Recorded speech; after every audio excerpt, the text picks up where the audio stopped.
I often talk about silent, hidden grief. A lot of times when I'm on live, I call it secondary losses. I call it secondary losses because it all makes sense, especially if I'm talking to a griever who has lost his or her spouse and now they have to sell the house. That's a secondary loss. But it can also be called a silent loss. And I want to talk about hidden grief, where we can find grief in certain areas that's also silent losses for us. Grief isn't always just about death. It is not just the death of our person. Sometimes we experience a deep sense of loss that doesn't come from someone dying. Secondary losses, or for this instance, I'm going to call them silent losses, are often very personal and private, making them harder for others to notice and understand. The reason they're called silent is that society often overlooks them. So secondary loss is the loss that happens with a grieving experience. So my wife died, I now have to sell her car, I have to sell the house, I have to move. A silent loss is, as we're getting into, is not recognized by other people. It's a silent loss. It's something that we grieve quietly to ourselves. We often don't share it. Sometimes we're embarrassed to share it.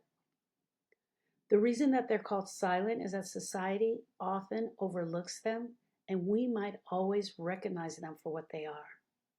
Why is there silent grief?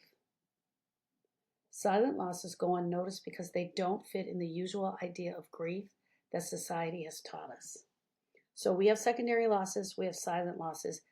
More than not, if you're with me on live, I'm talking about secondary losses, but this is another loss that happens, and I just wanted to share it here. For a young, for From a very young age, we learn that if someone dies, it's okay to grieve, according to society standards. I want to correct that. From a very young age, we have taught that if someone dies, it's okay for us to grieve.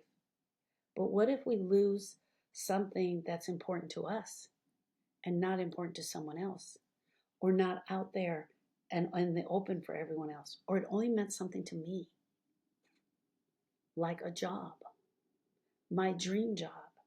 My dream job in the lab that I went to school for, got my college degree, got hired at the school of my choice to do some lab work and be on the cutting edge of finding out the cure for cancer, and I've just been laid off. People are going to give me their condolences. They absolutely are. But are they going to understand how this was my life's dream?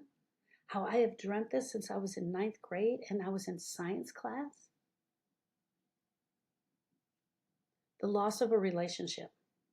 A lot of times when it's a dating relationship, it happens in divorce too, but a lot more times in a dating relationship, we are not giving the respect because we're often told the same thing.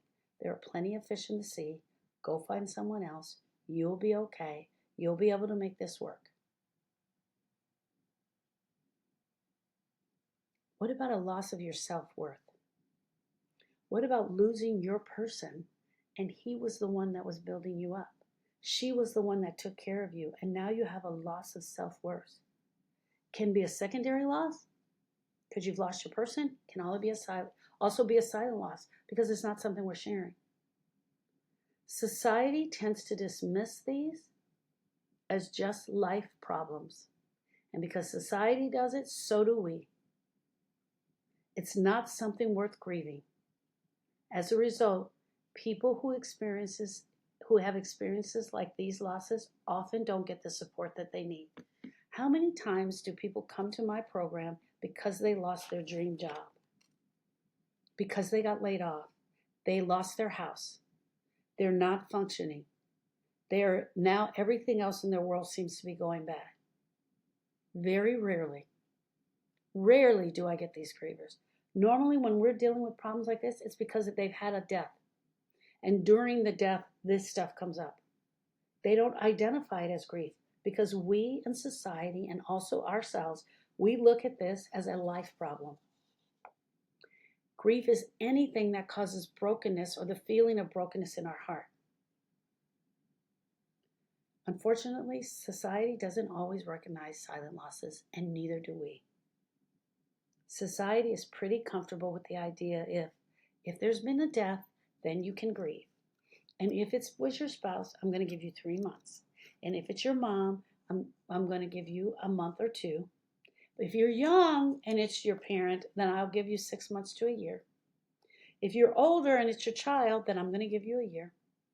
If it's a divorce, there's plenty of fish in the sea. You need to go and find someone. They have this unwritten rule. And I say they because sometimes I don't know who they are. But grievers come in all the time and telling me the things that they've heard from other people in society that were not helpful with their grieving experience.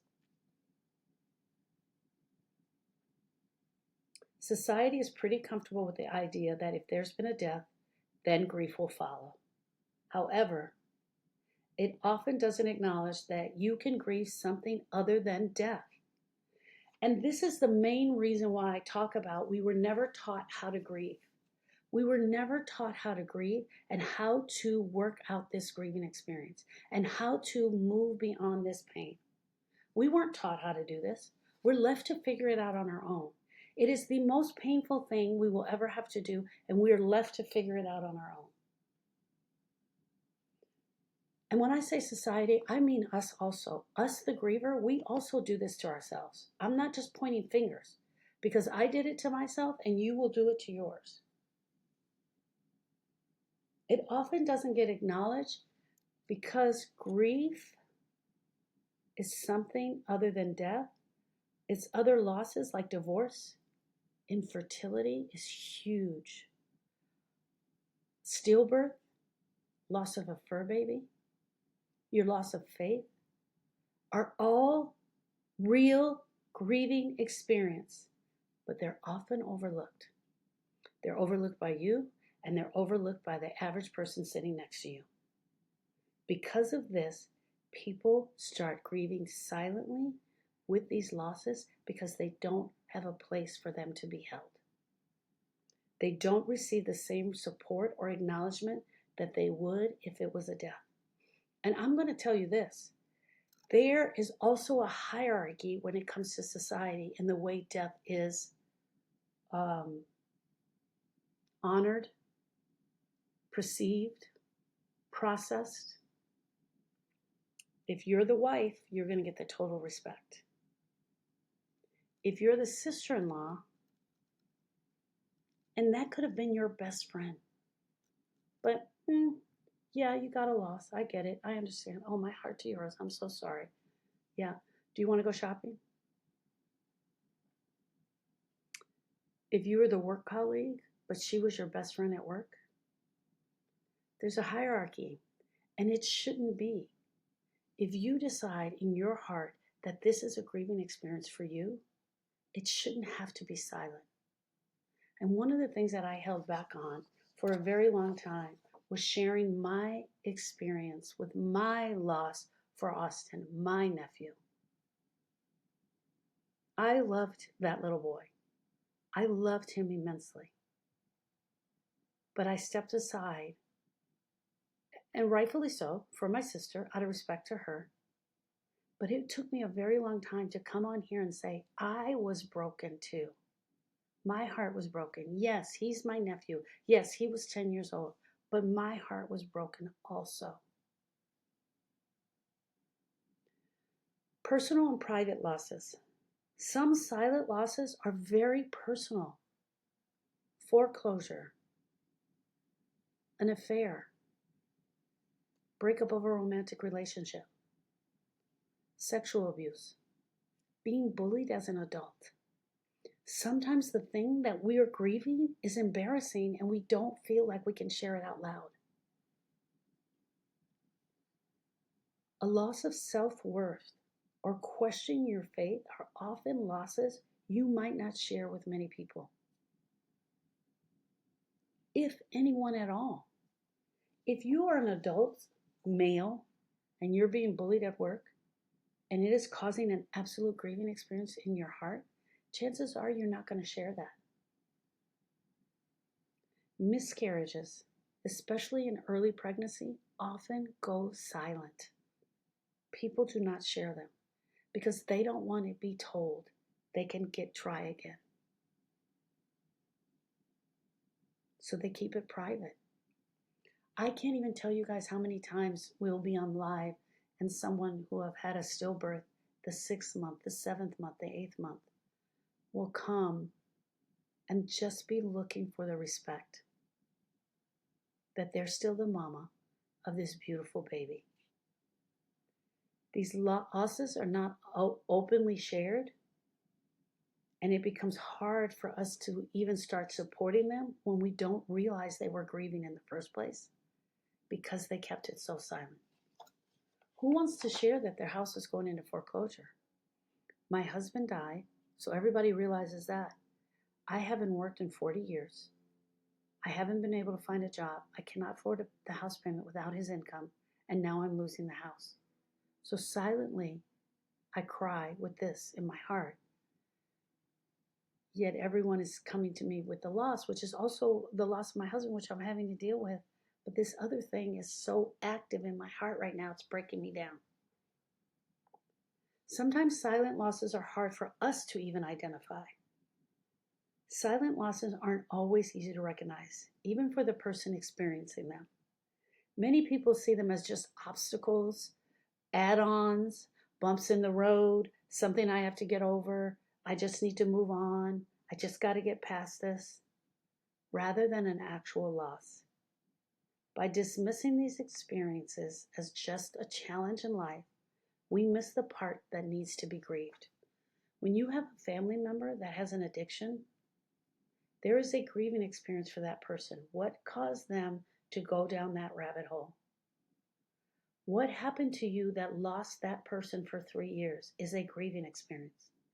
When she was picking the wine over her love for you, that was a grieving experience. You lost your relationship with her. You lost reaching out to her. Those were grieving experiences. When someone in your family has to go to jail, they're still alive, but that's a loss. And so sometimes we see those as just bumps in the road. When grandma is going through cancer treatment, we all come in, we rally like none other.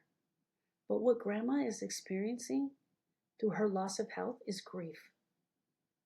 What little Jojo is experiencing by not having grandma there to pick him up from school every day is grief.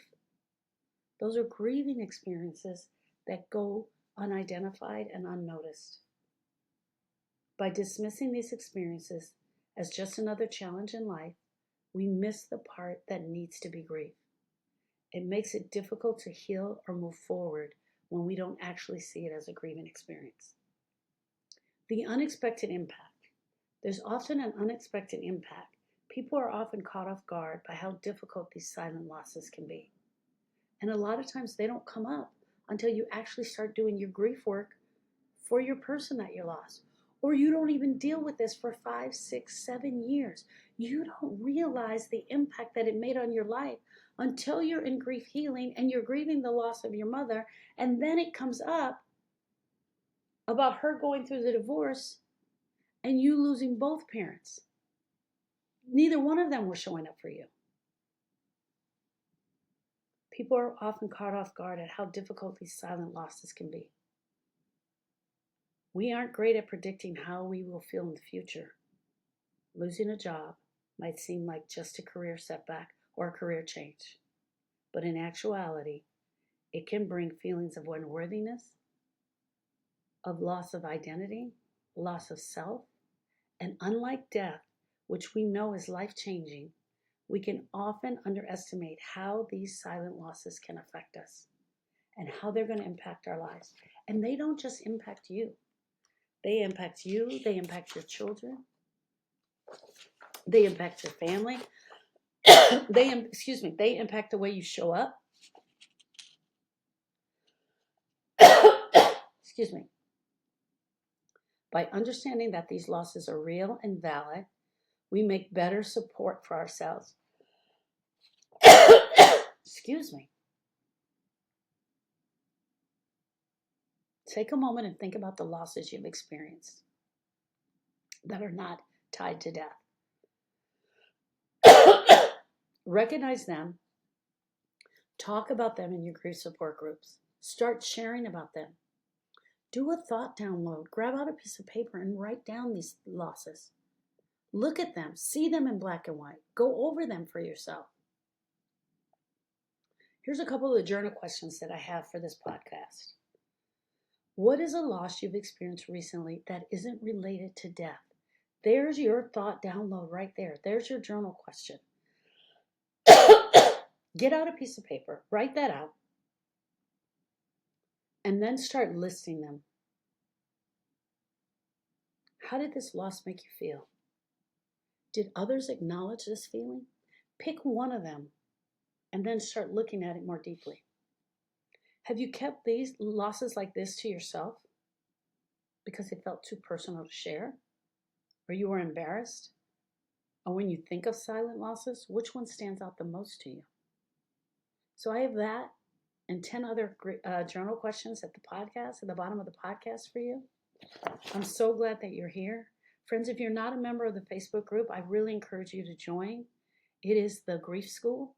I go live 4 days a week in there, and I teach a lesson on grief, a little smaller lesson than I'm doing here, but we'd be honored to have you. We're creating a community of women who share our grief and help one another, and it is a safe and secure place to be. I look forward to seeing you in the group, and I'll see you on the next podcast.